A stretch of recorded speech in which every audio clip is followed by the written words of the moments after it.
गाड़ी में बैठा वह काफी देर से उसका इंतजार कर रहा था। उसकी व्यस्त सी नजरें बार बार घड़ी से टकराकर दरवाजे की तरफ उठतीं और फिर मायूसी के साथ लौट आतीं। न जाने वह कौन सी ऐसी तैयारी में लगी थी कि पिछले 15 मिनट से वह गाड़ी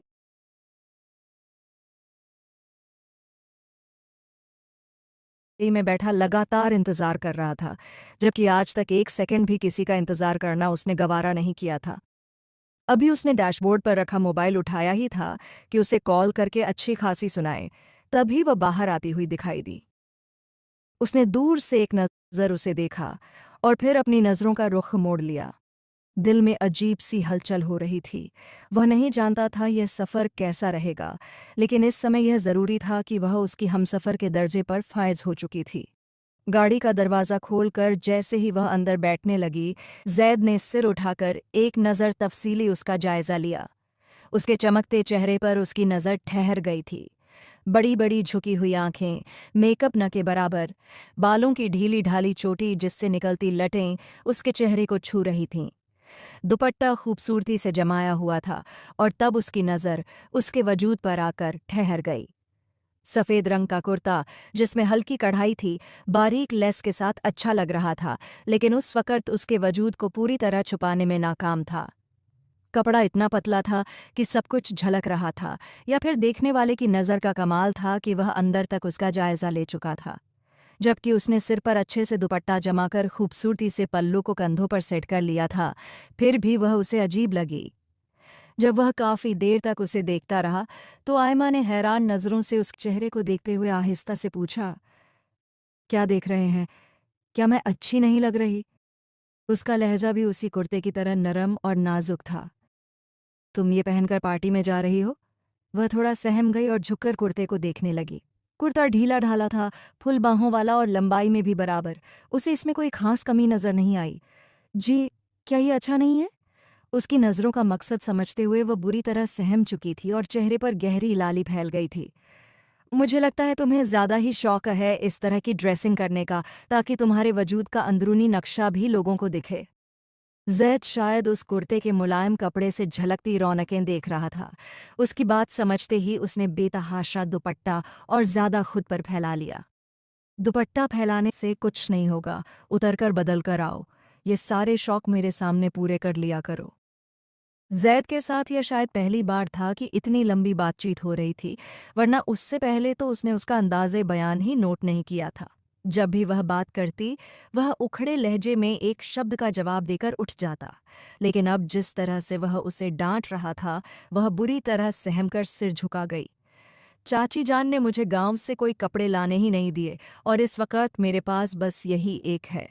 सिर झुकाते हुए वह उंगलियों को मरोड़ रही थी, होंठ दबा रही थी। आंखों के भीगे किनारे उसे और भी मासूम बना रहे थे। वह 22 साल की लड़की उसके जज्बात से खेल रही थी, और अपने जज्बात काबू में रखते हुए उसने नज़रों का रुख मोड़ लिया। ये बात तुम पहले नहीं बता सकती थी? अब फाइनल वक़्त पर मुझे बता रही हो कि तुम्हारे पास पहनने के लिए कुछ नहीं है? उसने गरजते हुए कहा, और उसकी आवाज़ पर वह और सिमट गई। कानों पर हाथ रखकर सहमी नज़रों से उसके चेहरे को देखने लगी। ज़ैद को फ़ौरन अपने रवैये का एहसास हुआ। उसकी हरनी जैसी सहमी आंखें, कांपते होंठ और बहते आंसू देखकर उसे पता ही नहीं चला कि उसका गुस्सा कब हवा में घुल गया। मोबाइल उठाकर उसने फ़ौरन वानिया का नंबर मिलाया, जो उस वक़्त जले हुए पैर की तरह लॉन में चक्कर लगा रही थी। जब से उसे पता चला था कि आयमा ज़ैद के साथ पार्टी अटेंड करने जा रही है, उसका यही हाल था। उसने कितनी कोशिशें की कि ज़ैद उसे मना कर दे, मगर ज़ाहिर-सी बात थी, वह उसकी बीवी थी, वह उसे कैसे मना कर सकता था? इस हकीकत से नज़रें चुराना उसके बस की बात नहीं थी। अपने नंबर पर आती हुई ज़ैद की कॉल देखकर जैसे उसकी जान में जान आ गई, उसने फ़ौरन यस कहते हुए मोबाइल कान से लगा लिया। फ़ौरन बाहर आओ और बाहर आकर मेरी बात सुनो। इससे पहले कि वह कुछ कहती, कॉल कट चुकी थी। उसके लिए तो इतना ही काफ़ी था कि ज़ैद ने न सिर्फ उसे कॉल की बल्कि उसे बाहर बुला रहा था। यकीनन उस जाहिल लड़की ने कोई ऐसी हरकत की होगी जिसकी वजह से ज़ैद को उसे साथ ले जाना मुनासिब न लग रहा होगा। ज़रूर वह चाहता होगा कि वह उसके साथ जाए और उसे बाहर अपनी मिसेज के तौर पर इंट्रोड्यूस कराए। आखिर इज्जत बचाने के लिए कोई भी कुछ कर सकता है। खुद से मंजूमे बनाते हुए होंठों पर मुस्कान चिपकाकर उसने अपने बालों को सेट किया और तुरंत बाहर आ गई। आयमा, नीचे उतरो। इस बार उसने अपने लहजे को नरम रखा और उसके नरम लहजे को देखते हुए जैसे राहत पाकर वह जल्दी से गाड़ी से उतर गई और जैद भी गाड़ी से उतर आया था। तभी वान्या उनके करीब आ गई। बोलो जैद, क्या हुआ? एक नज़र आयमा के चेहरे पर डालकर वह पूरी तरह जैद की तरफ मुतवज्जह हो गई और जानबूझकर जैद के इतना करीब खड़ी थी कि उसे हाथ बढ़ाकर दूर करना पड़ा। आयमा उसकी हर हरकत को देख रही थी, लेकिन समझने से कासिर थी। मासूमियत इतनी गालिब थी कि वह वानिया जैसी चालाक लड़की की चालबाजियों को कहाँ समझ पाती। मुझे इस वक्त ऑफिस जाना है क्योंकि तुम जानती हो कि ऑफिस के वर्कर्स ने मेरे लिए कितने दिल से पार्टी अरेंज की है और उस वेलकम पार्टी को मिस करते हुए मैं उनका दिल नहीं तोड़ना चाहता। वानिया बेकाबू होकर मुस्कुरा दी। वह समझ चुकी थी कि जो कुछ वह सोचकर आई थी वही वह दोहरा रहा है। कोई बात नहीं, मैं थोड़ी देर में चेंज करके आती हूँ, हम साथ। इससे पहले कि वह बात पूरी करती जैद ने हाथ बढ़ाकर रोक दिया। उसकी ज़रूरत नहीं है। मैं बस चाहता हूँ कि तुम और शाजिल आयमा को शॉपिंग पर ले जाओ और उसे अच्छी सी शॉपिंग करवा दो। ये काम मैं खुद भी कर लेता, लेकिन मेरा वहाँ जाना ज़रूरी है। अच्छे और बेहतरीन कपड़े उसे दिलवा देना। तुम जानती हो ना मैं किस तरह की ड्रेस की बात कर रहा हूँ। उसका चेहरा बेपनाह लाल और फीका हो गया था। आयमा बस चुपचाप सर झुकाए खड़ी थी। मुकम्मल और नफासत से बने कपड़े और आयमा की ज़रूरत की सारी चीज़ें। ठीक है। वान्या कुछ बोल ही नहीं पाई जब उसने आयमा के चेहरे को देखते हुए नरमी से उसके कान के करीब झुककर कहा, अबाया पहनकर जाना, ओके?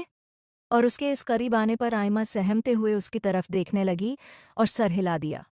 पास खड़ी वान्या तो जल भुनकर कोयला हो गई थी। उसे लग रहा था जैसे वह उसके कान में मोहब्बत भरी सरगोशी कर रहा हो, क्योंकि जैद का अंदाज ही ऐसा था।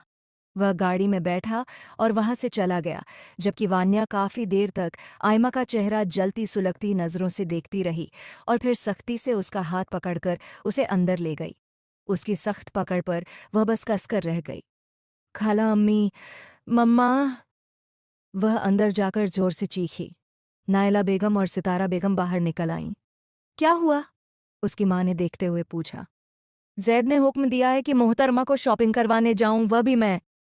आयमा तो बस कांपती खड़ी उनकी चीख पुकार सुनती रही। दोनों ख्वातीन के मुंह बन गए। शाजिल भी नीचे आ गई। अब जैद भाई ने कहा है तो ले जाना ही पड़ेगा इन्हें। शाजिल ने उसका मासूम सा चेहरा देखा। जाओ, जाकर तैयार हो जाओ। काफी बहस के बाद उसे राहत मिली और वह भागती अंदर चली गई। उसका दिल बुरी तरह रो रहा था। भीगी आंखों को रगड़कर उसने आईने के सामने अबाया पहनकर हिजाब सेट किया और बाहर चली आई। वह दोनों उसे लेकर गईं। घर में जैद का छोटा भाई रेहान मौजूद था, इसलिए ड्राइवर की बजाय रेहान के साथ ही चली गईं। वानिया ने तुरंत इनकार कर दिया। मैं तो आयना के साथ अपनी शॉपिंग देखूंगी, शाजिल तुम इसे शॉपिंग करवा देना। और शाजिल रेहान के सामने कुछ भी न कह पाई। अब वह कहती भी क्या? रेहान के लिए उसके दिल में पसंदीदगी का जज्बा मौजूद था और वह रेहान के सामने कुछ कहकर अपनी इज्जत खराब नहीं करना चाहती थी। लेकिन वान्या पर उसे अंदर ही अंदर शदीद गुस्सा आ रहा था। भाभी, आप अपनी मर्जी की अच्छी सी शॉपिंग कर लीजिएगा मुतमिन होकर, और शाजिल तुम प्लीज़ भाभी की मदद करना। रेहान ने भी इत्मीनान दिलाया। तुम्हें फिक्र हो रही है क्योंकि वह आदी नहीं है मॉल्स में आकर शॉपिंग करने की। रिलैक्स करो, शाजिल उसके साथ है। वैसे भी जैद की जिंदगी में आकर कुदरत ने उसे मौका दिया है तो एंजॉय तो करेगी। वान्या के तंज को वह अच्छी तरह समझ सकती थी। रेहान ने आंखें दिखा दीं, लेकिन वान्या पर उसका कम ही असर हुआ। आयमा तो अजीब सी हिचकिचाहट में थी। क्या हो जाता अगर वह शख्स खुद वक्त निकालकर उसे शॉपिंग के लिए ले आता? लेकिन उसे तो फुर्सत ही नहीं थी। जब से उनका निकाह हुआ था और वह यहाँ आई थी, उसने एक बार भी उससे बात करना ज़रूरी नहीं समझा, तो कहाँ वह उसे शॉपिंग पर ले जाता। सब्र के घूंट पीती वह उनके साथ बैठी रही। गाड़ी बड़े से मॉल के सामने रुकी और वह शाजिल के साथ नीचे उतरी। वान्या के लिए आईना इंतज़ार कर रही थी। इससे पहले कि वह आईना की तरफ बढ़ती, उसने पलटकर एक नज़र आयमा को देखा और फिर एक खबीस सा प्लान उसके दिमाग ने फ़ौरन बना लिया। शाजिल का हाथ पकड़कर वह उसे थोड़ा दूर ले गई और चमकती आंखों के साथ उसे सब कुछ बता दिया। शाजिल कुछ डरती हुई नजर आ रही थी। देखो, मुझे बहुत डर लग रहा है।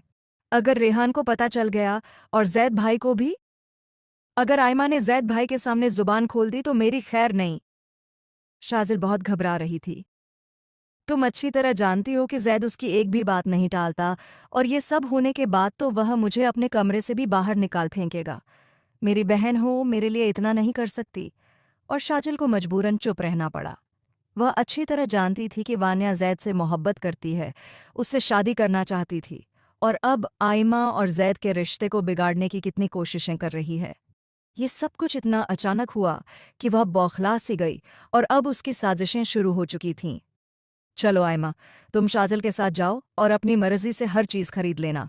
शाजिल तुम्हें गाइड करेगी कि जैद को किस तरह की चीजें पसंद हैं, और जल्दी से प्यारी सी तैयार होकर फिर जैद को सरप्राइज भी तो देना है। उसने आंख दबाकर आयमा का हसीन चेहरा देखा।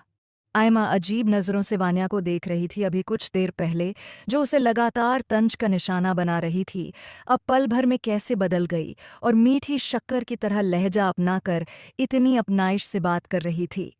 फिर भी वह हल्की सी मुस्कुरा दी। इस घर में उसे अच्छा लगता था कि अगर ये लड़कियां उसे जैद की बीवी न सही, कजिन की हैसियत से ही इज्जत दे दें, तो उसके लिए यहाँ रहना आसान हो जाएगा। शाजिल उसका हाथ पकड़कर अंदर गई। वह उसे जानबूझकर उसी सेक्शन की तरफ ले गई थी जहां सारे पश्चिमी अंदाज के बेबाक कपड़े रखे थे। रेहान बाहर गाड़ी में उनका इंतजार कर रहा था। तंग और बेबाक से ब्लाउज पर मुश्तमिल गोल्डन कलर की शिफॉन साड़ी देखकर आयमा बेकाबू होकर 2 कदम पीछे हो गई जब शाजिल ने उसे अजीब नजरों से देखा। ये तुम पर बहुत अच्छी लगेगी, और वैसे भी तुम अभी रुखसत होकर यहाँ आई हो। तुम्हें जैद भाई की पसंद को ध्यान में रखना चाहिए। जानती हो, वह तुमसे इतने उखड़े लहजे में क्यों बात करते हैं? क्योंकि तुम उनकी पसंद के मुताबिक खुद को ढाल नहीं रही। जब वह तुम्हें इस रूप में देखेंगे तो दीवाने हो जाएंगे तुम्हारे। शाजिल ने चालाकी से उसे अपनी बातों में उलझा लिया, लेकिन आयमा घबराकर बोली, शाजिल, मैंने कभी ऐसा लिबास नहीं पहना, प्लीज़ मुझे कुछ अच्छे जोड़े दिला दो। उसे जैद का रवैया बहुत अच्छे से याद था, और वैसे भी वह सहमी हुई थी कि इस तरह का कपड़ा पहनकर जैद के सामने जाएगी। उसका चेहरा बेपनाह लाल हो गया और उसने फौरन इनकार कर दिया। लेकिन शाजिल कहाँ मानने वाली थी। अगर तुम चाहती हो कि जैद भाई तुमसे दूर दूर रहें तो अपनी मर्जी करो, मुझे इसमें मत घसीटो। उसके नाराज अंदाज पर आयमा मजबूर नजरों से उसे देखती रह गई। मुझे ये सब अच्छा नहीं लग रहा, मैंने ऐसा कपड़ा कभी नहीं पहना। देखो, वो गांव था और अब तुम शहर आ चुकी हो, तुम्हें ये सब खरीद कर पहनना पड़ेगा। और वैसे भी बाहर सबके सामने पहनने के लिए हम कुछ और कपड़े ले लेंगे तुम्हारी पसंद के, लेकिन ये जैद भाई की पसंद की शॉपिंग है, ताकि तुम उनके सामने पहनो और उन्हें लगे कि ये सब तुम्हारी ही पसंद है, ताकि वह इस बात पर कायल हो जाएं कि तुम में भी शहरी लड़कियों वाली बात है और तुम जल्द ही उनके रंग में रंग सकती हो। फिर देखना वह तुमसे कैसी मोहब्बत करेंगे। जैद की मोहब्बत का जिक्र सुनकर आयमा की आंखों में हल्की सी चमक उभर आई।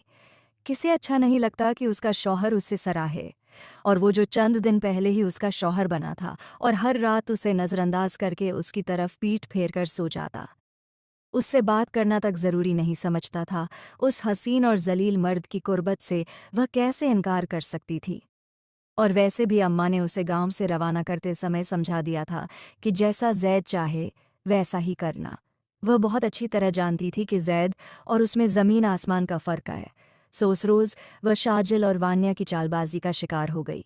शाजिल और वान्या ने कुछ जोड़ों के अलावा उसे एक से एक बेबाक कपड़े दिलवाए, और अब अगला मंसूबा भी उन्होंने पूरी तरह बना लिया था। तकरीबन 3 घंटे की शॉपिंग के बाद वह घर लौट आई थी। नायला बेगम ने बताया कि जैद ने कॉल करके बता दिया है कि वह डिनर करने के बाद ही घर वापस आएगा। वान्या और शाजल ने खुद उसके सारे सामान को उसके कमरे में सेट कर दिया था, और यह बदलाव देखकर तो बाकी सबके साथ साथ एम्मा भी बेहद हैरान थी। गोल्डन कलर की साड़ी को वह अपने कमरे में ही ले गई। हम तुम्हें अपने कमरे से तैयार करके जैद के पास भेजेंगे, और फिर तुम जैद का रिएक्शन देखना, वान्या ने चेहरे पर बनावटी मुस्कान सजाते हुए कहा, और वह बस सर झुकाकर खामोश हो गई। वह नहीं जानती थी कि ये लड़कियां इस मासूम सी लड़की को अपनी नफरत का निशाना बनाते हुए उस साजिश का शिकार कर रही हैं जिसके बाद वह जैद के लिए और भी काबिले नफरत हो जाएगी, और जैद उसकी पसंद के बारे में जानकर उसे पल भर में अपने कमरे से बाहर निकाल देगा, क्योंकि वान्या को ये कभी मंजूर नहीं था कि वह जैद के साथ उसके कमरे में रहे। हालांकि वह ये बहुत अच्छे से जानती थी कि अभी तक जैद ने उसके साथ किसी किस्म के रिश्ते की शुरुआत नहीं की, और अब उसने इस बेजोड़ से रिश्ते का खात्मा करना था जिसके लिए वह साजिशें बुनने लगी थीं। ऑफिस के तमाम वर्कर्स की जानिब से वेलकम पार्टी उसकी मोहब्बत की वजह से दी गई थी। वह आज तक हर वर्कर के साथ बहुत अच्छे तरीके से पेश आया था। जब से वह विदेश से वापस आया था और उसने सारा बिजनेस संभाला था, ऑफिस में काम करने वाला हर शख्स उसके अंदाज से बेहद मुतमईन था। सब लोग उससे बहुत मोहब्बत करते थे। उसका एहतराम करने वाला अंदाज, उसकी नफासत से की गई गुफ्तगू उन्हें एहसास ही नहीं दिलाती थी कि वह उनका बॉस है और वे उसके अंडर काम कर रहे हैं, बल्कि सब एक फैमिली की तरह थे और वह भी उन्हें फैमिली की तरह ट्रीट करता था। उन्हें अंदाज़ा नहीं था कि वह उस रोज़ पार्टी अटेंड करने अकेला आएगा। हालांकि ये party Mr and Mrs Khan के ऑनर में रखी गई थी, लेकिन फिर भी जैद अली खान को अकेला आता देख उन्होंने शानदार तरीके से उसका इस्तकबाल किया। सर, आपकी मैसेज नहीं आई। हमें उनका इंतज़ार था। ये उसकी सेक्रेटरी अमारा थी जो पिछले 4 सालों से उसके साथ काम कर रही थी। उसने हल्का सा मुस्कुराकर सर झुका लिया, आंखों में अजीब सा साया लहराया। अब उन्हें क्या बताता कि वह इस काबिल ही नहीं थी कि उसे इन लोगों के बीच लेकर आता। उसने चेहरे के तासुरात को बड़े माहिराना अंदाज में छुपा लिया। बिल्कुल, सुबह तक इरादा था कि मिसेज खान मेरे साथ इस पार्टी को ज्वाइन करेंगी, लेकिन अचानक उनकी तबीयत खराब हो जाने की वजह से उन्हें घर में ही रुकना पड़ा और बहुत माफ़ी के साथ वो इस पार्टी को अटेंड नहीं कर पाईं। लेकिन वह हल्का सा रुका और सबके चेहरों को इत्मीनान भरी मुस्कान से देखा। लेकिन बहुत जल्द मैं आप सबके लिए घर में पार्टी अरेंज करूंगा और वहाँ आप लोग मेरी मिसेज से भी मुलाकात कर सकते हैं। रहमान और सिकंदर साहब के मुकाबले में वह सबके साथ बेहद रहमदिली से पेश आता था और उसका यही रवैया उसे हर दिल अजीज बना चुका था। पार्टी के सारे मामलात को उसने खुश उसलूबी से संभाल लिया। वहां से निकलने के बाद उसे एक मीटिंग के सिलसिले में बिजनेस पार्टनर अब्दुल्ला दुर्रानी से मुलाकात करनी थी। पिछले कुछ दिनों से उसकी गफलत की वजह से ऑफिस का बहुत सारा काम इकट्ठा हो चुका था, जिसे वह देख लेना चाहता था। अब्दुल्ला दुर्रानी के साथ मीटिंग के साथ ही डिनर करने का भी इरादा था और उसके बाद वह वापसी का इरादा रखता था। जब से उसके और एम्मा के दरमियान ये रिश्ता बना था, तब से ही वह अजीब सी कैफियत का शिकार हो चुका था। ये कोई पहली बार नहीं था जब वह ऑफिस पार्टियों के सिलसिले में रात देर से आने का प्लान करता था, लेकिन जब से निकाह हुआ था और वह लड़की हवेली आई थी, तब से ही जब भी वह देर से घर आता तो वह अपनी बेचैन आंखों से उसका इंतजार करती पाई जाती। वह अच्छे से जानता था कि हवेली में उसके साथ किस तरह का रवैया अपनाया जाता है और वह खुद भी उसके साथ बेहद उखड़ा उखड़ा सा रहता था, लेकिन इसके बावजूद वह उसकी जानिब से इतना गाफिल नहीं था। डिनर करने के बाद वान्या और शाजल उसे अपने कमरे में ले गईं। आज उनके जो इरादे थे वह उन इरादों को तकमील देना चाहती थीं। घर में और कोई भी उनके इरादों के बारे में नहीं जानता था। मुझे साड़ी बांधनी नहीं आती और न ही मैंने आज से पहले साड़ी पहनी है। मुझे बहुत अजीब लग रहा है। वह अभी भी साड़ी को हाथ में पकड़े अजीब नज़रों से देख रही थी और वान्या तो दांत पीस कर रह गई। उसका बस नहीं चला कि वह एम्मा का मुंह थप्पड़ों से लाल कर दे। वह पहले ही खुद पर काबू रखे हुई थी और अब इस लड़की के अजीबोगरीब नखरों पर खुद को संभालते हुए उसने शाजल को इशारा किया। शाजल तुम्हें सिखा देगी। अब हम तुम्हारे लिए इतना कुछ कर रहे हैं तो तुम्हारा भी हक बनता है, और जल्दी करो, जैद घर आने वाले हैं। उसका अपना दिल भी धड़क रहा था, लेकिन आज वह हर सूरत उसे जैद से बुरी तरह जलील करवाकर इस कमरे से बाहर भेजने का इरादा रखती थी। वह कभी बर्दाश्त नहीं कर सकती थी कि वह जैद की हमराही में रहे। हालांकि वह खुद हर रोज़ अपनी आंखों में जैद के सपने सजाकर सोती थी, लेकिन वह यही समझती थी कि सब पर सिर्फ उसका हक है। शाजल की मदद से वह साड़ी पहनकर बाहर आ गई। वान्या न जाने कितनी देर उसे देखती रही थी। तंग ब्लाउज से उसके जिस्म की रौनकें साफ झलक रही थीं। जगमगाता हुआ वजूद, बेपनाह सफ़ेद रंगत, खुले बालों में वह इतनी हसीन लग रही थी कि बेख्तियार वान्या का दिल कांप उठा। अगर जैद उसे देखते ही अपना आपा खो बैठा तो? फिर बेकाबू सा सवाल उसके जहन की स्क्रीन पर उभरा। अगर वह ऐसा इंसान होता तो सुबह उसके हुलिये पर तंज क्यों करता? मैं शायद कुछ ज्यादा ही सोच रही हूँ। अपना सर झटकते हुए उसने एम्मा को आईने के सामने बैठा दिया। शाजल और उसने मिलकर उसका बोल्ड मेकअप कर दिया, जिसमें वह बेहद दिलकश लेकिन बोल्ड लग रही थी। खुद को शीशे में देखकर एम्मा पानी पानी हो गई। उसकी पारदर्शी कमर बिल्कुल उभर रही थी, साफ नजर आते कंधे, सफ़ेद चमकदार बाजू और गर्दन पर जगमगाता हुआ काला तिल। शाजल ने उसके लंबे घने बालों को लेयर्स में सजा दिया, जो उसकी पीठ पर बिखर कर उसे और भी हसीन बना रहे थे। गहरी लाल लिपस्टिक में वह इतनी हसीन लग रही थी कि उस वक्त वान्या का बस नहीं चल रहा था कि उसे बालकनी से धक्का दे दे। मगर खुद पर काबू रखते हुए उसने एम्मा को समझाना शुरू किया, जैसे ही तुम अंदर जाओगी घबराना मत, जैद के सामने रुक जाना। अगर वह पूछे कि ये सब तुमने क्यों खरीदा, तो मुस्कुराकर साफ कहना कि ये सब तुम्हारी पसंद का है और तुम ऐसा ही पहनती हो। कुछ दिन घर वालों की जिद पर तुमने सादा कपड़े पहने, मगर आज से यही पहनोगी, और बाकी ड्रेस भी इसी तरह के हैं। आखिर इतनी बड़ी हवेली में शादी हुई है, जैद अली खान की दुल्हन बन चुकी हो, तो आम कपड़े पहनकर उनकी बेइज्जती थोड़े करोगी। वान्या बार बार उसकी प्रैक्टिस करवाते हुए समझा रही थी कि किसी हाल में जैद के सामने यह जिक्र ना करे कि इसमें वान्या और शाजल का हाथ है। एम्मा बस सर झुकाए सुन रही थी, मासूम और सहमी हुई। शाजल भी झुककर बोली, अगर तुम ऐसा कहोगी तो जैद भाई को लगेगा कि तुम भी मॉडर्न हो और उन्होंने सही चुनाव किया है, फिर वह तुमसे रिश्ता शुरू कर लेंगे। तभी बाहर आती गाड़ी की आहट से उन्हें पता चला कि जैद घर आ चुका है। अब तुम तुरंत कमरे में जाओ और वादा करो कि इस बात का जिक्र नहीं करोगी। वान्या ने हाथ बढ़ाया और एम्मा ने कांपता हुआ हाथ उसके हाथ पर रख दिया। उसका दिल तेज धड़क रहा था। वह बार बार सीने पर हाथ रखकर खुद को ढकने की कोशिश कर रही थी। अजीब सी घुटन थी, डर के साए मन में मंडरा रहे थे, लेकिन उसने सोचा, अगर इस सब के बाद उसे जैद की मोहब्बत मिल जाए तो वह यह कुर्बानी दे सकती है। कमरे में जाकर वह बेचैनी से टहलने लगी, जैसे मौत उसके करीब आ रही हो। उधर वान्या जानबूझकर पानी का जग लेकर किचन की तरफ चली गई। तभी मुख्य दरवाजे से जैद अंदर आया। किचन से निकलती वान्या ने उसे रोका, आज आपको आने में देर हो गई जैद।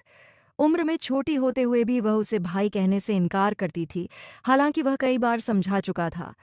मीटिंग थी, उसने थके लहजे में जवाब दिया और सीढ़ियों की ओर बढ़ा तो वान्या ने फिर रोका। आपकी मिसेज को मैंने शॉपिंग करवाई थी। असल में ये सब उन्होंने अपनी मर्जी से खरीदा है। मैंने कहा था आपकी पसंद अलग है, मगर वह जिद पर अड़ी रहीं। खैर, यह आप दोनों का निजी मामला है। झूठे शिकवे भरे अंदाज में सिर झुकाकर उसने बात खत्म की। जैद ने औपचारिक धन्यवाद कहा और कमरे की ओर चला गया। जब तक वह सीढ़ियां चढ़कर ओझल नहीं हुआ, वान्या उसकी पीठ को देखती रही। उसके चेहरे पर एक तंजिया मुस्कान फैल गई। बस कुछ देर और, आज ही उसे तुम्हारे कमरे से निकलवाऊंगी और कल तुम्हारी जिंदगी से। मैं तुम्हारी चीख सुनने का इंतजार नहीं कर पा रही जैद अली खान, जल्दी से मेरे इंतजार को आराम दो। यह सोचकर उसने जग रखा और वहीं लॉन्ज में टहलने लगी। शाजल भी कमरे से बाहर आ चुकी थी। थकान भरे चेहरे के साथ जैदब अपने कमरे में दाखिल हुआ। उस समय वह इतनी थकावट का शिकार था कि सिर्फ और सिर्फ आराम करना चाहता था, लेकिन सामने आईने के सामने खड़े हुए अस्तित्व ने उसे बुरी तरह अपनी जानिब मुतवज्जह कर लिया। वह वहीं ठिठक कर रुक गया।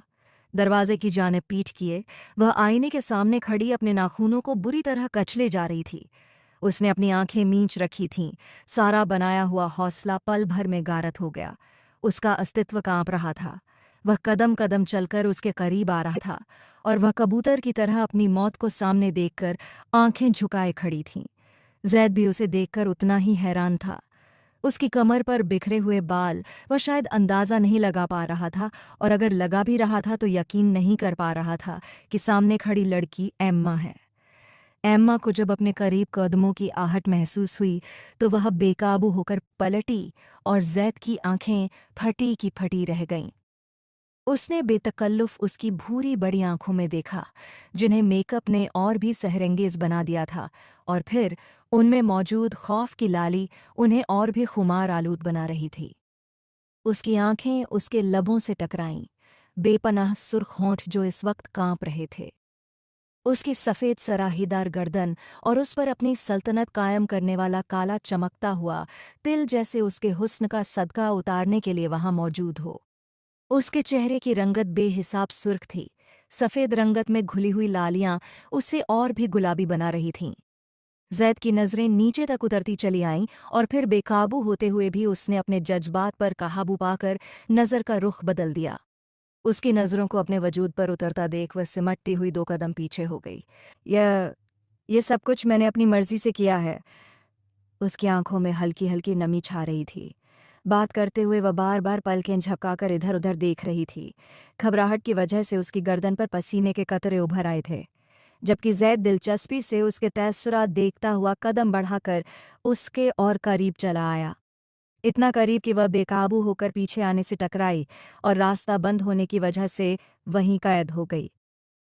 वान्या की बातें उसके जहन की स्क्रीन पर घूम रही थीं। उसने अपनी नज़रों को जैद के कदमों पर जमा दिया।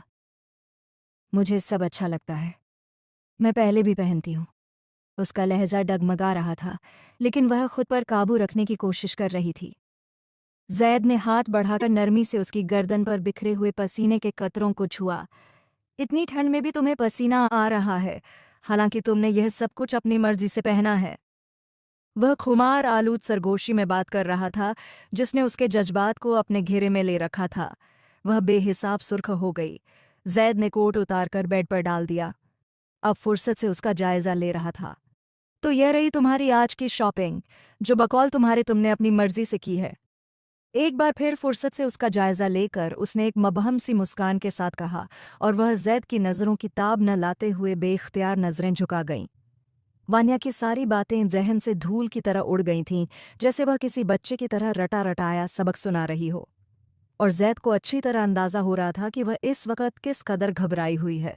नरमी से उसे कमर से थामकर उसने अपने करीब कर लिया। आज से पहले वह उसे हसीन लगी थी, मगर इतनी हसीन कि उसका होश उड़ा दे, ये उसने अंदाजा नहीं लगाया था। कुछ दिन पहले जब उसे अपने सौतेले ताया अब्बू की अचानक हुई मौत की वजह से अपने बाबा और चाचा के साथ गांव लौटना पड़ा, तो उसे अंदाजा नहीं था कि वह नौखेज लड़की उसके मुकद्दर में लिखी जा चुकी है। ताया अब्बू ने वसीयत में लिख दिया था कि उनकी बेटी का निकाह जैद से होगा, क्योंकि जो रिश्ता उनके साथ जिंदगी में नहीं निभाया जा सका, वह मरने के बाद इस रिश्ते को मजबूत करना चाहते थे। उन्होंने आज तक उसके बाबा और चाचा से मोहब्बत की थी, और वैसी ही मोहब्बत वह अपने भतीजों से भी करते चले आए थे। लेकिन इसके बावजूद उसकी दादी ने हमेशा उसे सोटेला बेटा ही समझा और अपने बेटों से उन्हें दूर रखा। गांव में सारी जमीन जायदाद के मामले ताया अब्बू ही संभालते थे, जबकि कारोबार रहमान साहब और सिकंदर साहब देखते थे। और अब उन्होंने यह सारी जिम्मेदारी जैद और रेहान के सुपुर्द कर दी थी। रेहान अब भी इन सब चीज़ों से ज़्यादा वाकिफ नहीं था, इसलिए यह सब जैद संभाल रहा था। उसके बाबा और चाचा 2-3 महीने बाद गांव का चक्कर लगा लिया करते, लेकिन बच्चे एक अरसे से नहीं गए थे। ताया अब्बू की अचानक मौत के बाद उन्हें वहां जाना पड़ा। ताया अब्बू उनके लिए दादा की हैसियत रखते थे, और बचपन से ही वह दादाजी जैसी शफकत उनसे बरतते चले आए थे। जब ताया अब्बू की वसीयत के मुतल्लिक उसे बताया गया, तो उसने बहुत सी बगावतों को जन्म लेते देखा, मगर न जाने क्यों वह डटकर खड़ा हो गया। उसने कह दिया कि वह निकाह करेगा, हालांकि उसमें उसकी रजामंदी शामिल नहीं थी, लेकिन यह ताया अब्बू की वसीयत थी। उसके दिल में पछतावा भी था कि आज तक उन्हें वह मुकाम हासिल नहीं हो पाया जिसकी वह हकदार थी। आज तक उन्होंने बेहिसाब नफ़रतों और बगावतों के बावजूद सिर्फ मोहब्बत बांटी थी, और अब उस शख्स का हक बनता था कि उसकी वसीयत के मुताबिक उसकी बेटी का ख्याल रखा जाए। अफसोस ने चुपचाप निकाह कर लिया। निकाह होने के बाद वह दुल्हन के जोड़े में सजी उसके कमरे में लाई गई थी, लेकिन वह चाहने के बावजूद उस पर अपनी नज़र नहीं डाल पाया। उसके दिल में अभी उस लड़की के लिए कोई जज्बात नहीं थे। बचपन से ही उसका नाम वानिया के नाम के साथ मंसूब था। वह जानता था कि उसके घर वालों की रजामंदी इसी में है कि वह वानिया से निकाह करे और उसे अपनी शरीक-ए-हयात के तौर पर अपनाए, लेकिन उसे वानिया में कोई दिलचस्पी नहीं थी। उसने हमेशा वानिया और शाजिल को अपनी बहनों की नज़र से देखा था। निकाह के कुछ दिन बाद ही वह शहर आ गए, और वह लड़की भी उनके साथ ही शहर आई थी। चूंकि अब उनकी शादी हो चुकी थी, इसलिए उसका हक बनता था कि वह ससुराल में आकर रहे, और यहाँ आने के बाद भी वह उसे लगातार नज़रअंदाज करता रहा। यहाँ तक कि उसके करीब आने पर भी उसे बुरी तरह ठुकरा देता, जबकि वह डरी सहमी सी लड़की उसे एक बेमेल सा रिश्ता लगती थी जो उसे अब हर हाल में निभाना था। उसे न किसी खास तरह की ड्रेसिंग का इल्म था, हालांकि उसकी बातों और लहजे से मालूम होता था कि वह पढ़ी लिखी है, लेकिन फिर भी गांव का अंदाज उसके लहजे और अदाओं से झलकता था, और शायद यही बात उसके लिए शर्मिंदगी का बाइस थी। अब उसे अपने सामने एक अलग रूप में देखकर वह खुद पर काबू नहीं रख पा रहा था। उसके जज्बात उबलते हुए उसे सामने खड़ी बीवी की तरफ माइल कर रहे थे, जबकि वह लॉन्ज में बेताबी से टहलती हुई वानिया की बेचैनी का कोई अंदाज़ा ही नहीं था। उसका बस नहीं चल रहा था कि वह जल्दी से दरवाज़ा खोलकर उसे घसीटते हुए बाहर निकाल दे। इतनी देर हो चुकी थी और जैद कमरे में चला गया, लेकिन न ही वह कमरे से बाहर आई और न ही किसी तरह के सख्त रवैये का सामना करना पड़ा। जैद जिस तरह की शख्सियत का मालिक था, उन्हें अंदाज़ा था कि जैद उसे देखते ही बुरी तरह ठुकराकर कमरे से निकाल देगा, क्योंकि उसे इस तरह की बेबाक लड़कियां ज़रा भी पसंद नहीं थीं। लेकिन शायद वह यह भूल चुकी थी कि खुदा ने निकाह के रिश्ते में बहुत बड़ी ताकत रखी है। उसकी बेहिसाब घबराहट पर एम्मा बेहद घबरा रही थी। अब अगर तुमने यह सब कुछ अपनी पसंद से पहना है और तुम इतनी दिल से तैयार हुई हो, तो तुम्हारा हक बनता है कि तुम्हें सराहा जाए, क्यों? उसकी घबराहट को एंजॉय करते हुए वह और ज्यादा उसे घबराने पर मजबूर कर रहा था। उसने बेज़बान सा जैद के सीने पर हाथ रख दिया। जैद! उसके लबों ने हल्की सी सरगोशी की थी और आंखों की नमी में इजाफा हो गया। चेहरे की रंगत बेहद लाल थी। वह जिस अंदाज से उसके सामने खड़ी थी, कोई भी मर्द महक जाता, लेकिन सामने मौजूद शख्स तो उसका शौहर था, उस पर जायज़ हक रखता था, तो फिर वह क्यों नहीं बहक सकता? मैं चेंज करना चाहती हूँ। मेरे ख्याल में मुझे नींद आ रही है। उसने एक बेमानी सा बहाना बना लिया और जैद ने झुककर उसे बाजुओं में उठा लिया। मेरी नींद और मेरे जज्बात को बुरी तरह डिस्टर्ब करने के बाद अब मैं तुम्हें इस सुकून की नींद सोने दूंगा? इम्पॉसिबल। उसे बेड पर लाकर वह अपनी मोहब्बतें उस पर निछावर कर रहा था। उसके लबों पर अपनी शिद्दतें उड़ेलते हुए वह उसके हुस्न को खिराज पेश कर रहा था। बिखरी हुई सांसों के साथ उसने कान के करीब आकर हल्की सी सरगोशी की थी।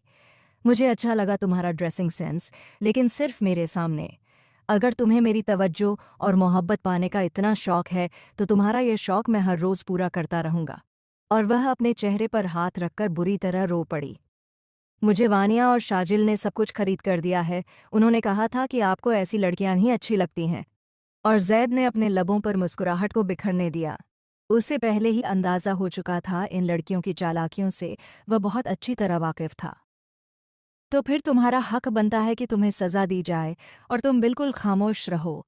अगर नहीं होंगी तो तुम्हारी सज़ा बढ़ती जाएगी। और वह अपनी बड़ी बड़ी सी खफगी भरी आंखें जैद की आंखों में डालने के बाद आंखें मूंद गईं। ये रात उसकी सोच से भी ज्यादा हसीन थी। रात कतरा कतरा बरस रही थी। वह उसकी मोहब्बतों में भीगती चली जा रही थी। शाजिल ने वानिया का बेहद लाल चेहरा देखा। कमरे में चलो, सोने का टाइम जा रहा है। उन्हें यहाँ इंतजार करते करते 2 घंटे गुजर गए थे और वानिया ने दांत भींचते हुए पैर पटक कर कमरे का रुख कर लिया। मैं छोड़ूंगी नहीं उसे, उस जाहिल लड़की को कुत्ते की मौत मारूंगी। अपने बेड पर बैठते हुए वह बुरी तरह चीख पड़ी। हाँ, लेकिन पहले सो जाओ, गुड नाइट। शाजिल करवट बदलकर आंखें मूंद गईं। अगली सुबह का आगाज बेहद हसीन था। वह बिल्कुल फ्रेश नाश्ते की टेबल पर बैठा नाश्ता कर रहा था। उसके चेहरे की ताजगी और मुस्कुराहट गुजरी हुई रात की कहानी को दोहरा रही थी। कुछ देर बाद ही वह सीढ़ियां उतरते हुए नीचे आई। हल्के गुलाबी रंग के सलवार कमीज में खूबसूरती से सिर पर दुपट्टा सजाए वह नीचे आई और जैद के साथ बैठ गई। वानिया देर तक उसका चेहरा देखती रही थी। उसने वानिया को देखकर हल्की सी मुस्कान दी, जैसे वह उसकी शुक्रगुजार हो। वानिया का बस नहीं चल रहा था कि वह अपने सामने रखा जूस का जग उसके हसीन चेहरे पर उड़ेल दे। शाजिल ने मुश्किल से मुस्कान दबाते हुए सर झुका लिया। माशाअल्लाह से भाई, काफी ग्लो आ रहा है आपके चेहरे पर। लगता है शादी हज़्म हो गई आपको, रेहान ने कह दिया और रहमान साहब भी मुस्कुराते हुए उसे देखते रहे। तो क्या तुम भी ऐसा ग्लो चाहते हो? उसने मुस्कुराकर कहा। अब आपको देखकर लग रहा है सोचना पड़ेगा। रेहान भी बाज आने वाला नहीं था। बाबा, मेरा इरादा है कि एम्मा को हनीमून पर ले जाऊं, तो आप और चाचू 1 महीने के लिए सारे निज़ाम को संभाल लें। रेहान भी आपको ज्वाइन करेगा क्योंकि मेरा इरादा ऑस्ट्रेलिया जाने का है। उसने वहां मौजूद सब लोगों के सर पर बम फोड़ा था। रहमान साहब और सिकंदर साहब को तो इस बात से कोई फर्क नहीं पड़ा। उनके लिए यह शादी बिल्कुल आम शादियों जैसी थी। लेकिन नायला बेगम और सितारा बेगम के साथ साथ वे 2 लड़कियां भी शौक में थीं। क्या मतलब तुम्हारा? ये लड़की तुम्हारे साथ सरवाइव नहीं कर पाएगी। तुम जानते हो कि शादी किन हालात में हुई है। सितारा बेगम का गुस्सा आसमान छू रहा था। मेरे ख्याल में तुम्हें अगर वसीयतें पूरी करने से फुर्सत मिल गई है तो अपनी माँ की पसंद से दोबारा किसी अच्छी लड़की से शादी कर लेनी चाहिए, जो कल तुम्हारे सोशल सर्कल में तुम्हारे साथ खड़ी रहे। उसने हैरत से सितारा बेगम का चेहरा देखा। मम्मा, शादी चाहे जिस भी हालात में की जाए, शादी शादी होती है। और ये शादी मैंने अपनी मर्जी से की है। चाहे वह ताया अब्बू की वसीयत थी या जो भी, मैंने अपनी मर्जी से निकाह किया है और एम्मा को अपनी बीवी के तौर पर अपनाया है। दूसरी शादी कोई गुनाह नहीं है। अगर कभी मुझे ज़रूरत महसूस हुई तो शायद कर भी लूँ, लेकिन किसी के कहने पर, किसी की मर्जी से और एम्मा से बददिल होकर यह कदम उठाने का मैं सोच भी नहीं सकता। और प्लीज़ आप भी ऐसी बातें मत सोचा करें। बगैरत तो उसने नरमी से कहा था और कहते हुए वह उठ खड़ा हुआ। खुदा हाफिज कहकर वह बाहर की जानिब बढ़ गया, लेकिन न जाने कितने चेहरों पर वह हसद छोड़ गया। कभी कभी हमारी जिंदगी में हमारे अपने लोग हमसे हसद का शिकार हो जाते हैं। सिर्फ बेमतलब की नफरत की वजह से वे साजिशें बुनते हैं।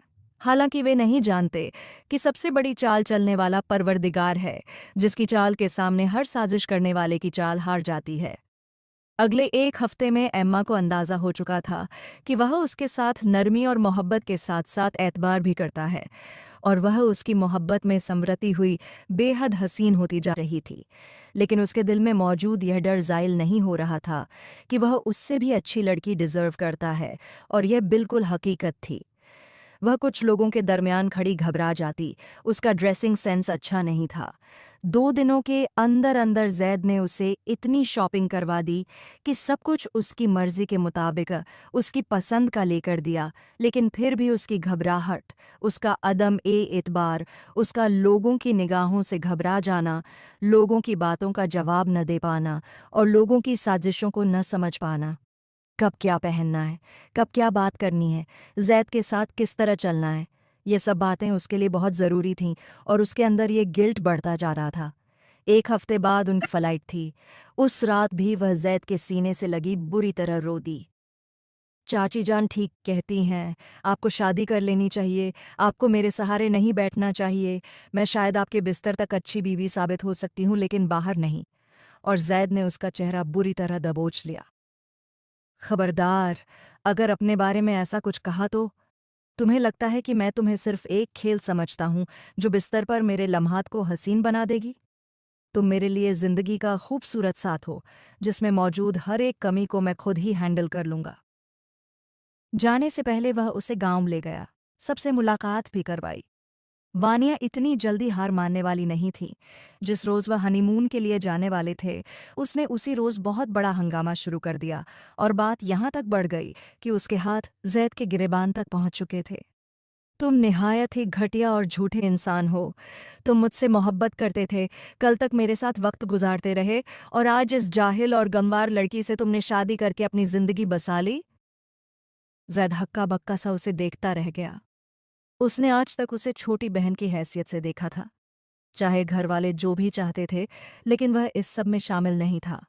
बात कमरे तक थी, और वह उसे कमरे तक ही महदूद रखना चाहता था। उसने वान्या को खुद से छुड़वाते हुए दूर धकेल दिया। खबरदार, अगर तुमने आज के बाद मेरी ज़ात पर कोई तोहमत लगाने की कोशिश की तो मैं तुम जैसी लड़कियों को मुंह भी नहीं लगाता। आयमा मेरी बीवी है और मेरे लिए बेहद अजीज। आयमा हैरानी से वान्या का ये रूप देख रही थी। वह तो समझती थी कि वान्या उसकी खैरख्वाह है, लेकिन अब उसे अंदाज़ा हो रहा था कि उस रात वान्या ने उसके साथ साजिश रचने की कोशिश की थी। ये उसकी खुशकिस्मती थी कि जैद ने उसे जलील नहीं किया, बल्कि उसकी सच्चाई को जान लिया। उसे अजीब सी शर्मिंदगी ने घेर लिया था। न जाने जैद उसके बारे में क्या सोचता होगा। वानिया ने उस रोज़ जैद को बेहद जलील किया और किसी सूरत जाने नहीं देना चाहती थी, लेकिन वह अपनी बीवी को लेकर वहां से निकल आया। आयमा ने खामोशी इख्तियार कर ली थी। उसने जैद से इस सिलसिले में कोई सवाल नहीं किया, लेकिन जैद को उसकी खामोशी से सब समझ आ गया था। उसकी आंखों की लाली बता रही थी कि वह इन सब बातों से कितनी दिलबर्दाश्ता हो चुकी है। ऑस्ट्रेलिया की बेबाक और ठंडी हवाओं ने उसका खुले दिल से इस्तकबाल किया। वह जो हवेली के माहौल से हमेशा सहमी रहती थी, यहाँ की लाइफस्टाइल देखकर और भी घबरा गई, जबकि जैद उसके अंदर मौजूद गिल्ट और उसकी कमजोरियों को भली भांति जानता था। वह यहाँ सिर्फ उसके साथ अच्छा वक्त बिताने नहीं, बल्कि उसकी शख्सियत में जो अधूरापन था उसे पूरा करने आया था। उन्होंने एक शानदार फ्लैट में ठहराव किया, आयमा बेहद खुश थी, उतनी ही नर्वस भी। अगले दिन जैद ने उसकी मुलाकात एक बेहतरीन शख्सियत से करवाई, जरा हाशमी, जिसके साथ उसके अच्छे ताल्लुकात थे। जरा एक ऐसी स्टाइलिस्ट थी जो मशरकी और मगरबी अंदाज का बेहतरीन मेल थी। उसने आयमा को देखा तो उसकी आंखों में मोहब्बत और सराहना झलक उठी। जैद ने नरमी से उसका हाथ थामा और कहा, मुझे तुम जैसी हो वैसी ही पसंद हो, लेकिन कुछ चीज़ों को संवारना ज़रूरी होता है, और मैं जानता हूँ कि तुम भी उसी अधूरेपन का शिकार हो। फिर उसने उसके हाथों पर अपने होंठ रखकर उसे जारा के हवाले कर दिया। हर दिन उसने खुद को संवरते हुए देखा। जारा ने न सिर्फ पहनने ओढ़ने का ढंग सिखाया, बल्कि खुद को पहचानना भी सिखाया। आईना देखकर अब वह खुद से नजरें मिला सकती थी। उसका तराशा हुआ हुस्न और भी निखर आया था। बोलना, बैठना, उठना और लोगों को कॉन्फिडेंस के साथ हैंडल करना, ये सब जारा ने उसे सिखाया। शुरू में वह हिचकिचाती और जैद के सीने पर सिर रखकर रो देती, लेकिन वह हमेशा उसके साथ खड़ा रहता, हर मोड़ पर। जारा का रवैया भी बिल्कुल दोस्ताना था और उसने आयमा की जिंदगी बदल कर रख दी। यह महीना गुजरा नहीं, बल्कि इस महीने ने उसे खुद से मिलवा दिया। जैद की बेइंतहा मोहब्बत से वह अब दुनिया की सबसे खुशकिस्मत लड़की महसूस कर रही थी। एयरपोर्ट पर वापसी के लिए वह पूरी तरह तैयार थी। अब वह शॉल में लिपटी हिचकिचाई सहमी लड़की नहीं थी, बल्कि कॉन्फिडेंस से भरी, जैद का हाथ थामे मुस्कुराती हुई एक नई आयमा थी। Decent navy blue long western style maxi dress में, आंखों पर चश्मा लगाए, वह बिल्कुल तैयार खड़ी थी। हवेली में उनके स्वागत के लिए एक शानदार पार्टी रखी गई थी। जैद ने कह दिया था कि उसके सभी जान पहचान वाले बुलाए जाएं। वान्या ने तो रिश्ता ठुकरा दिया था, लेकिन शाजिल और रेहान की मंगनी भी इसी फंक्शन में हो रही थी। हवेली खूबसूरत रोशनियों से नहाई हुई थी। गांव से भी रिश्तेदार बुलाए गए थे। उस रात हवेली की शान ही निराली थी। शाजिल मुस्कुराते हुए रेहान की दुल्हन बनने के सपने पूरे होते देख रही थी। यह सच था कि उसने वान्या के साथ मिलकर आयमा से नफरत की थी, लेकिन आयमा के बेहिसाब प्यार और मासूमियत ने उसे बदल दिया। अब वह समझ गई थी कि मुकद्दर को ज़बरदस्ती छीना नहीं जा सकता। वान्या अपनी जगह गलत थी। अगर जैद और आयमा एक दूसरे के साथ बेहद खुश हैं, तो यह उनका हक़ है और यह हक़ कोई उनसे नहीं छीन सकता। एयरपोर्ट से निकलकर वह सीधे हवेली पहुंचे। सफ़र ने थका दिया था, लेकिन फिर भी आयमा तरोताज़ा दिख रही थी। शायद मनपसंद शख्स साथ हो तो कोई थकान महसूस नहीं होती। सबसे बढ़कर अब वह अपने अपनों से मिलने वाली थी, जिनसे वह पहली बार इतना लंबा वक्त दूर रही थी। हवेली में उसके लिए ख़ास तौर पर इंतज़ाम किया गया था। गहरे मैरून रंग का फ्रंट ओपन लंबा फ़रॉक, नीचे कामदार ट्राउज़र, हल्के गोल्डन दुपट्टे का टच और कानों में छोटे डायमंड ईयररिंग्स। आयमा अब सिर्फ जैद की बीवी ही नहीं, बल्कि पूरी शान के साथ दुनिया के सामने पेश होने के लिए तैयार थी। वह आईने के सामने तैयार होकर मुड़ी तो वह शानदार सा मर्द उसे देखकर साखित रह गया। वे दोनों जैसे एक दूसरे को मुकम्मल करते थे, जैसे चांद के चारों तरफ सितारों की हसीन झुरमुट उसके हुस्न में इजाफा कर रही हो। उसने उसे बाजू से थामकर उसके माथे पर आहिस्तगी से अपने होंठ रख दिए। Thank you mister Khan. वह हल्के लाल चेहरे के साथ उसकी आंखों में देखकर मुस्कुराई। लेकिन यह थैंक यू मैं ऐसे कबूल नहीं करूंगा। उसने आंख दबाकर उसके चेहरे को और भी लाल कर दिया। बाहर चलें, हम पहले ही काफ़ी लेट हो चुके हैं। उसने बात बदली, लेकिन जैद ने उसकी पीठ को थाम लिया। अब रिहाई दे रहा हूं, लेकिन ज्यादा की उम्मीद मत रखना। वह हल्की सरगोशी करते हुए उसे मुस्कुराने पर मजबूर कर गया। एतमाद से उसका हाथ थामकर जब वह पार्टी में दाखिल हुई, तो हर नज़र पलटकर उसे देखने लगी और फिर साकित रह गई। वह होंठ काटती, सहमी आंखों वाली लड़की वहीं ऑस्ट्रेलिया में रह गई थी। आज जैद के साथ एतमाद से मुस्कुराती हुई लड़की कोई और थी, जिसका हुस्न पूरी महफिल पर छा गया था। उनका शानदार तरीके से इस्तकबाल किया गया। सितारा बेगम भी अपने बेटे के साथ उसे इतना खुश देखकर मुतमिन खड़ी थी। उसने सबसे मोहब्बत से मुलाकात की। वह नफ़रत के बावजूद मोहब्बत बांटना जानती थी। रेहान ने शाजिल की उंगली में अपनी मोहब्बत की अंगूठी पहनाई और पूरा हाल तालियों से गूंज उठा। वान्या बस उसका मुस्कुराता चेहरा देखती रह गई। आखिर 1 महीने में ऐसा क्या हुआ कि तुम इतनी बदल गई? उसके करीब आकर वह जहर उगलने से बाज नहीं आई। यानी आपको लगता है कि मैं बदल गई हूं? उसने मुस्कुराते हुए वान्या की आंखों में देखा, और ये वान्या के लिए दूसरा झटका था। वह उसकी आंखों में देख भी रही थी और उसे जवाब भी दे रही थी। वान्या तंजिया मुस्कुराई। ये खोल जल्दी टूट जाता है। इंसान उस शख्सियत से बाहर नहीं आ पाता जो उसकी औकात हो। उसने नरमी से वान्या के कंधे पर हाथ रखा। असल शख्सियत तो वह है जो इंसान अपने अंदर जगाता है, और कभी कभी खुदा हमारे साथ ऐसा मौजिज़ाती शख्स भेज देता है जो हमारी सारी कमियों को दूर कर देता है। और मेरे साथ मेरा शौहर मौजूद है, सो मेरी औकात के लिए इतना काफ़ी है। तुम्हें अपनी फ़िक्र करनी चाहिए।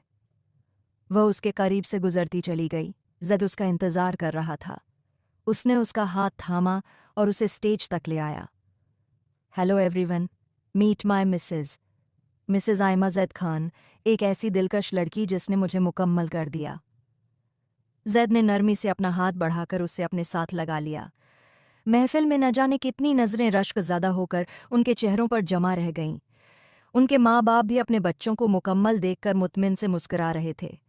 जैद ने माइक उसकी जानिब बढ़ाया और उसने एतमाद से थाम लिया। हेलो एवरीवन, उसका दिलकश लहजा गूंजा। मैं आप सबकी मदद की शुक्रगुजार हूँ, और सबसे ज़्यादा शुक्रगुजार हूँ मिस्टर खान की, जिन्होंने मेरी ज़िंदगी में शामिल होकर मेरी दिलकशियों में इजाफ़ा कर दिया।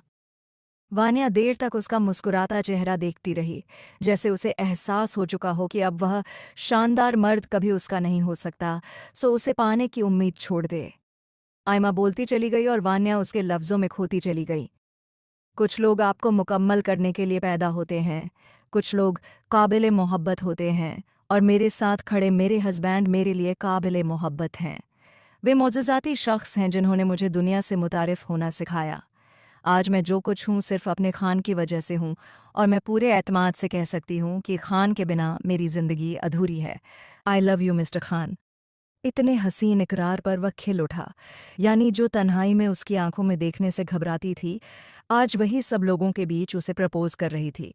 उसने झुककर उसके माथे पर होंठ रखे और फिर उसे सीने से भींच लिया। महफिल तालियों के शोर से गूंज उठी। लोगों ने उनकी मोहब्बत को सराहा। किस्मत की देवी उन पर मेहरबान खड़ी थी। मोहब्बत अगर खुलकर की जाए तो यह काबिल ए रश्क जज्बा है। कभी कभी हम अपनी ज़िंदगी में शामिल शख्स की कमी पर गौर करते हैं और समझते हैं कि वह हमारे काबिल नहीं, जबकि हकीकत ये है कि अगर वह हमारे काबिल न होता तो कभी कातिब तकदीर उसे हमारी तकदीर में न लिखता। हमें हर कमी को खुद पूरा करना पड़ता है। खुदा ने हर इंसान को किसी न किसी कमी के साथ पैदा किया है, सो किसी कामिल शख्स की तलाश में रहने वाले लोग अक्सर अकेले रह जाते हैं, और यही कानून कुदरत है।